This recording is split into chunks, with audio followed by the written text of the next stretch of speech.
రాజ్యాంగ వ్యవస్థలో ఒక ఉన్నతమైనటువంటి స్థానంలో పనిచేసేటువంటి వ్యక్తి గౌరవ అసెంబ్లీ స్పీకర్ గా వ్యవహరిస్తున్నటువంటి చింతకాయల అయ్యన్న పాత్రుడు గారు. ఆయన ఇటీవల అనకాపల్లి జిల్లాకు సంబంధించి రావికమతం మండలంలో దొండపూడి అనేటువంటి గ్రామానికి వెళ్లడం జరిగింది. ఇక్కడ కొత్తకోట ఎస్ఐ గారి మీద ఒక అనుచితమైనటువంటి వ్యాఖ్యలు ఆయన చేయడం జరిగింది. దానిలో ఈరోజు అనేక రకాలైనటువంటి ప్రముఖ ఛానల్స్ ఏదైతే ఉన్నాయో ఆ ప్రముఖ ఛానల్స్ అన్ని కూడా ఈరోజు వాళ్ళు మాట్లాడినటువంటి మాటల్ని పదే పదే ప్రసారం చేయడం జరిగింది. మాకు నిజంగా పోలీసు వ్యవస్థ పట్ల నమ్మకం ఉంది, పోలీసు వ్యవస్థ పట్ల విశ్వాసం ఉంది. ఆయన మాట్లాడినటువంటి మాటలు సోషల్ మీడియాలో వచ్చినాయి పక్కన పెడితే, సాక్షాత్తు కొన్ని ఛానల్స్ రిలీజ్ చేసినప్పుడే ఏమి రిలీజ్ చేశాయనేటువంటిది కూడా ఒక్కసారి మీకు వినిపిస్తాను.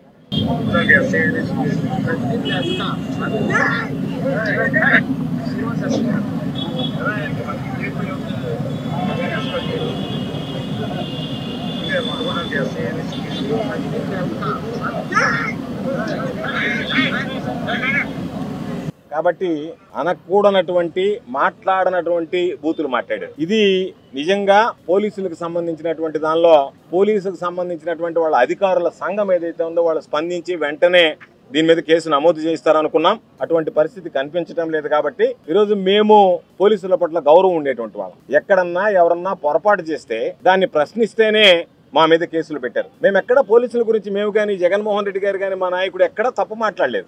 అయినా ఆయన నెల్లూరుకు వచ్చినప్పుడు పోలీసుకు సంబంధించినటువంటి వాళ్ళ సంఘం ఏదైతే ఉందో, అధికారులకు సంబంధించినటువంటిది అసోసియేషన్ ఏదైతే ఉందో, వాళ్ళు ఒక మాట మాట్లాడారు. ఏమనంటే అవినీతి పరులని పరామర్శించడానికి జగన్మోహన్ రెడ్డి గారు వచ్చారు అని చెప్పారు. పాపం ఎంతవరకు న్యాయస్థానాలు మమ్మల్ని అవినీతి పరులుగా నిర్ధారించలేదు. ఏమి లేకుండానే పోలీసు అసోసియేషన్ మాత్రం అవినీతి పరులుగా నిర్ధారించేసింది. కాబట్టి వ్యవహారం ఏదైతే ఉందో ఒక పక్షపాత వైఖరితో వీళ్ళు వ్యవహరిస్తున్నట్టుగా అనిపిస్తుంది. కాబట్టి వాళ్ళకి సంబంధించి మాట్లాడలేదు. కాబట్టి పోలీసు వ్యవస్థ పట్ల మాకు గౌరవం ఉంది. కాబట్టి అనవసరంగా అక్కడ ఉన్నటువంటి ఆ కొత్తకోట సిఐని గానీ ఎస్ఐని గానీ దుర్భాషలాడడం దాని మీద బాధేసింది. అయితే మేము అనుకున్నాం నెల్లూరు జిల్లాలో అయితే గట్టి ఎస్పీ ఉన్నాడు కాబట్టి ఒక 10 టీములని వేసి సాయంకాలానికైనా అయ్యన్న పాత్రను తీసుకొచ్చి పడేస్తాడనేటువంటి నమ్మకం విశ్వాసం ఉంది. కాబట్టి ఎస్పీ గారి మీద, నెల్లూరు ఎస్పీ కృష్ణకాంత్ మీద ఆయన అయితే సమర్థవంతంగా నిర్వహించగలడు. కాబట్టి వీళ్ళు ఎందుకంటే గతంలో పోలీసుని మాట్లాడి పేరెత్తినా కూడా కేసు కట్టాడు మా మీద. కాబట్టి పోలీసులు ఇంత బూతులు తిడితే ఆయన ఉపేక్షిస్తాడని మేము అనుకోవడంలే. ఈ రోజు సాయంకాలానికి అయ్యన్న పాత్రుడు ఎక్కడున్నా సరే తీసుకొచ్చి స్టేషన్ లో పడేసి జైలుకి పంపిస్తాడని చెప్పి అనుకుంటున్నాం. అందులో భాగంగానే ఈ రోజు నిజంగా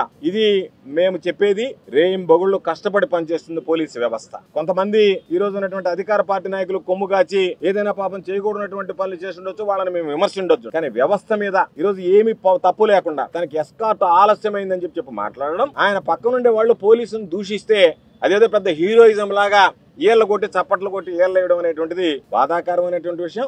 ఇది పోలీసుల యొక్క ఆత్మాభిమానాన్ని, ఆత్మస్థైర్యాన్ని దెబ్బతీసేటువంటి విషయం. అందులో భాగంగా ఈ రోజు పాపం చాలా మంది సమర్థవంతంగా, నీతిమంతంగా, నిజాయితీగా విధులు నిర్వహిస్తారు. కాబట్టి పోలీసు వ్యవస్థ అనేటువంటి దాని ఆత్మవిశ్వాసం దెబ్బతింటే, ఆత్మస్థైర్యం దెబ్బతింటే ఈ రోజు సంఘ విద్రోహ శక్తులు చెలరేగిపోతాయి. దానివల్ల ఈ సమాజంలో అశాంతి నెలకొల్పుతుంది, శాంతి భద్రతలకు విఘాతం కలుగుతుంది. బాధ్యత కలిగినటువంటి పౌరులుగా మేము కూడా రాజ్యాంగ వ్యవస్థలో మంత్రులుగా పనిచేసాం, శాసనసభ్యులుగా పనిచేసాం. ఈ రోజు మా వాళ్ళు చాలా మంది శాసన మండలి సభ్యులుగా ఉన్నారు. మేమందరం కూడా బాధ్యతాయుతమైనటువంటి వ్యక్తులుగా, పౌరులుగా పోలీసు వ్యవస్థ మీద ఇటువంటి వ్యాఖ్యలు చేయడాన్ని నిరసిస్తూ ఈ రోజు అందరం కలిసి వచ్చి ఈ రోజు నెల్లూరు జిల్లాకు సంబంధించి 5th town Vedayapalem police station లో సిఐ గారు, స్టేషన్ హౌస్ ఆఫీసర్ గారికి ఈ రోజు మా అందరి పక్షాన మేము అందరం కూడా అయ్యా ఇది ఫిర్యాదు వెంటనే నమోదు చేసి చర్యలు తీసుకోండి.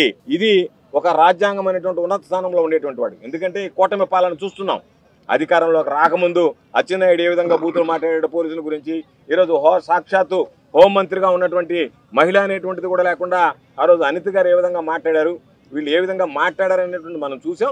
అధికారం లేనప్పుడు పోలీసులను నిందించి అధికారంలోకి వచ్చిన తర్వాత కూడా పోలీసులను దూషించడం అనేటువంటిది సరైనటువంటి పద్ధతి కాదు. కాబట్టి దాన్ని ఈరోజు మా బాధ్యతగా మేము చూసాం. 2 రోజులు ఏదన్నా ఈ పోలీసు అసోసియేషన్స్ యాక్ట్ అవుతాయేమో, వాళ్లే ఫిర్యాదు చేస్తారేమో, దాని మీద పోలీసు యంత్రాంగం చర్యలు తీసుకుంటుందేమో అని చూసాం. ఎక్కడా కూడా వాళ్ళ చలనం కల్పించలేదు. కాబట్టి పోలీసుల్లో బహుశా అసోసియేషన్లు ఏదన్నా ఉంటే మేము అధికార పార్టీ వాళ్ళు ఏమని చెప్పినా భరిస్తాం, ప్రతిపక్షంలో వాళ్ళు మా పేరెత్తినా కూడా మేము సహించమన్నట్టుగా వ్యవహరిస్తున్నట్టుగా కనిపిస్తుంది. కాబట్టి మా బాధ్యతగా భావించి పోలీసు అనేటువంటి వాడు ఈ సమాజంలో అన్నిటికీ అతీతంగా పనిచేసేటువంటి వాడు. కుటుంబాలను కూడా లెక్క చేయకుండా ఎండ, వాన, రాత్రి, పగలు అనేటువంటి తారతమ్యం తేడా లేకుండా పనిచేసేటువంటి ఆ వ్యవస్థలో ఉన్నటువంటి వ్యక్తులను దూషించడం నిజంగా బాధాకరమైనటువంటి విషయం. ఏదైనా సందర్భం ఉండి ఆ సందర్భానుసారం మాట్లాడాలంటే ఏమీ లేదు. ఆయన మాటలోనే ఉంది, ఎస్కార్ట్ రావడం ఆలస్యమైంది, ఎస్కార్ట్ పక్కన లేదని చెప్పి పోలీసులను అనకూడనటువంటి మాటలు ఉపయోగించినటువంటి పదజాలం ఉపయోగించాడు కాబట్టి ఈరోజు దీని మీద చర్యలు తీసుకోవడం చెప్పి కోరాం. మేము ఆశిస్తున్నాం, ఆకాంక్షిస్తున్నాం.